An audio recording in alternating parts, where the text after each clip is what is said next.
तो बच्चों ये जो मेटल्स है जैसे कि सोडियम है, मैग्नीशियम है, कैल्शियम है, एल्यूमीनियम, ये इनके क्लोराइड्स के साथ हमें हासिल होते हैं, ठीक है? जैसे कि sodium chloride, magnesium chloride, aluminium chloride, calcium chloride. तो इनके अंदर के क्लोराइड्स को निकालने के लिए इन्हें इलेक्ट्रोलाइसिस प्रोसेस से गुजारना होता है, ठीक है? इलेक्ट्रोलाइसिस प्रोसेस क्या है, इसमें होता क्या है, यहाँ पर आपको अरेंजमेंट दिखाया गया है। ये इलेक्ट्रोलाइसिस प्रोसेस है।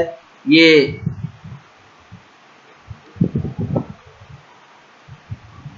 यहाँ इस प्रोसेस में दो रॉड होते हैं, एक कैथोड रॉड, एक anode rod. Cathode negatively charge rod होता है और anode positively charge ion rod होता है। और ये इसके अंदर ये हम इसमें इस टैंक में मेटल डालते हैं, मेटल क्लोराइड जो क्लोराइड्स के साथ फॉर्म होकर कंपाउंड रहता है, जैसे कि sodium chloride, magnesium chloride, aluminium chloride, calcium chloride. इसके अंदर के उस तरह के मेटल्स को इसमें इस टैंक में रखा जाता है। उसके अंदर ये रॉड्स को इमर्स यानी डुबाया जाता है। उसके बाद जब इस रॉड्स में करंट पास होता है, ठीक है, करंट पास होता है, जब इस रॉड में करंट पास होता है तो क्लोरीन जो कि पॉजिटिवली चार्ज सब्सटेंस है, कैथोड से जाकर इस रॉड से जाकर फिक्स हो जाके लग जाता है। ओके, सॉरी, जो मेटल्स होते हैं जैसे कि सोडियम, एल्यूमिनियम, मैग्नीशियम, कैल्शियम, ये मेटल्स कैथोड रे से जाके अट्रैक्ट हो जाते हैं और कैथोड रे के पास जाके मेटल्स डिफरेंट हो जाते हैं। और क्लोरीन जो होता है ये एनोड की तरफ माइग्रेट करके एनोड की तरफ अट्रैक्ट हो जाता है। क्लोरीन एनोड को जाके अट्रैक्ट हो जाता है और मेटल कैथोड को जाकर अट्रैक्ट हो जाता है। यहाँ पे बताया गया है, देखिए, यहाँ पे देखिए, the metals are deposited at the cathode whereas the chlorine is liberated at the anode. The reactions are cathode. So इस प्रोसेस में जो है मेटल्स कंपाउंड्स को, जैसे कि सोडियम क्लोराइड, एल्यूमिनियम क्लोराइड, ये कंपाउंड है, कैल्शियम क्लोराइड, मैग्नीशियम क्लोराइड, इसके अंदर से क्लोरीन को अलग किया जाता है। कैसे अलग किया जाता है, ये जो दो रॉड्स है, कैथोड और एनोड, कैथोड नेगेटिवली चार्ज्ड है और एनोड पॉजिटिवली चार्ज्ड है। ये एनोड क्या करता है पता है? फॉर एग्जांपल सोडियम क्लोराइड लेंगे, अगर इस बीकर में हम सोडियम क्लोराइड ऐड करें और ये दो रॉड्स में अगर करंट पास करें तो एनोड पॉजिटिवली चार्ज्ड है, तो एनोड क्या करता है, सोडियम क्लोराइड के अंदर के क्लोरीन को निकालता है। क्यों निकालता है और कैसे क्लोरीन कैसे निकलता है? क्लोरीन भी बेसिकली पॉजिटिवली चार्ज है, एनोड भी पॉजिटिवली चार्ज है, तो पॉजिटिव पॉजिटिव दोनों क्या करते हैं, रिपेल होते हैं, अट्रैक्ट नहीं होते, रिपेल होते हैं, जुदा होते हैं। तो इस तरह से एनोड जो है क्लोरीन से लड़ाई करके क्लोरीन को सोडियम से निकालता है, ठीक है। अब सोडियम जो है, अब सोडियम के अंदर से क्लोरीन निकल गया तो सोडियम क्या होता, पॉजिटिवली चार्ज हो जाता, ठीक है। वो पॉजिटिवली चार्ज सोडियम यहाँ इस तरफ कैथोड के पास जाके डिपॉजिट हो जाता है, कैथोड रे के पास जाके डिपॉजिट हो जाता है। क्यों होता है डिपॉजिट? क्योंकि ये कैथोड रे नेगेटिवली चार्ज है, सोडियम पॉजिटिवली चार्ज होता है। जब उसके अंदर से क्लोरीन निकल जाता है तो वो सोडियम पॉजिटिव चार्ज रहता है, तो वो पॉजिटिव चार्ज मॉलिक्यूल सोडियम के कैथोड रे के पास आके डिपॉजिट हो जाते हैं और chlorine molecules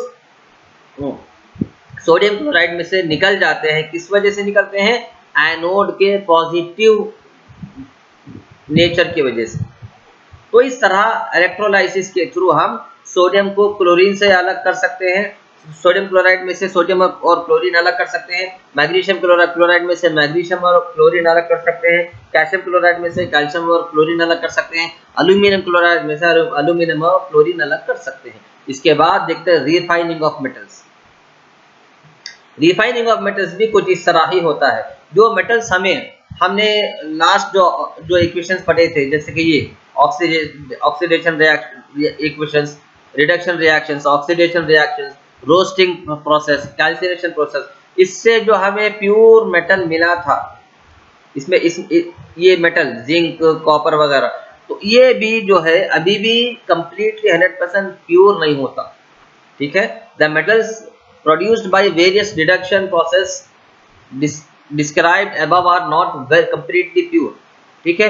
they contain impurities, उसके अंदर भी थोड़े बहुत कचरा वगैरह जैसे कि मिट्टी, जैसे कि रेती वगैरह के बारीक बारीक जर्रात, बारीक बारीक कंकरे जो हमें आंखों से नजर नहीं आते, वो मौजूद रहते हैं। इस वजह से वो मेटल अभी भी कंप्लीटली प्योर नहीं होता।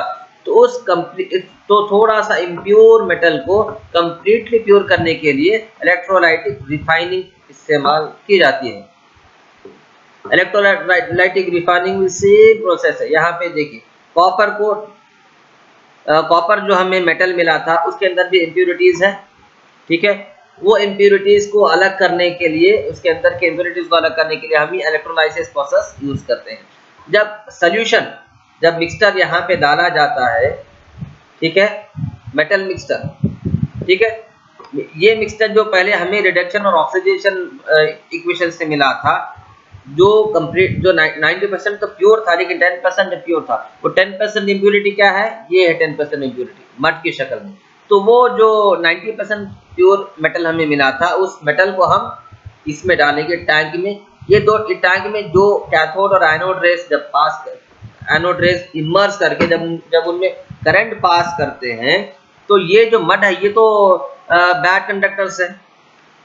ये मिट्टी के अंदर और कचरे के अंदर तो करंट पास नहीं होता, तो फिर करंट पास किस में होता है, मेटल्स में करंट पास होता है। तो ये जो मेटल्स होते हैं, ये मेटल के, इस मेटल के सारे एटम्स, मॉलिक्यूल्स इससे जाके अट्रैक्ट हो जाते हैं, कैथोड और एनोड रे के पास जाके कलेक्ट हो जाते हैं, और बची जो मिट्टी वगैरह हो ये नीचे सेटल डाउन हो जाती है, ठीक है, नीचे बॉटम में ये सेटल हो जाती है और ये अलग हो जाती है। इस तरह से 90% जो प्योर मेटल्स मिले थे उसे 100% प्योर करने के लिए हम इलेक्ट्रोलाइटिक रिफाइनिंग प्रोसेस यूज करते हैं।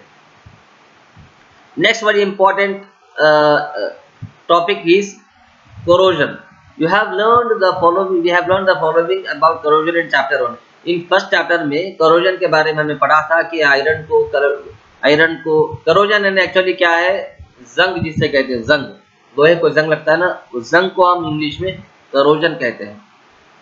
हम आपने देखा होगा हमारे घरों में, हमारे जो मम्मी सिस्टर्स वगैरह है, जो ज्वेलरीज, जो सोने चांदी की जो चीज़ें इस्तेमाल करते हैं, तो जिस दिन खरीदे थे दुकान से उस दिन बहुत ज़्यादा चमकीले होते हैं। तो उसके बाद जब इस्तेमाल होते हैं तो 1 साल 2 साल के बाद उनका चमक थोड़ी कम होकर उनके अंदर थोड़ा थोड़ा काला कलर आता है, ठीक है, थोड़ा थोड़ा ब्लैक कलर उनके अंदर उनके ऊपर कवर हो जाता है। इसी वजह से लेडीज क्या करते हैं, उनके ज्वेलरीज को खरीदने के बाद 1 साल 2 साल 3 साल के बाद ज्वेलरी शॉप को जाके वो धुला के लाते हैं। तो ये जो ब्लैक कलर फॉर्म होता है, चॉकलेटी कलर या ब्लैक कलर, या इसकी चमक कम होती है, किस वजह से, ये जंग लगने की वजह से, करोजन लगने की वजह से।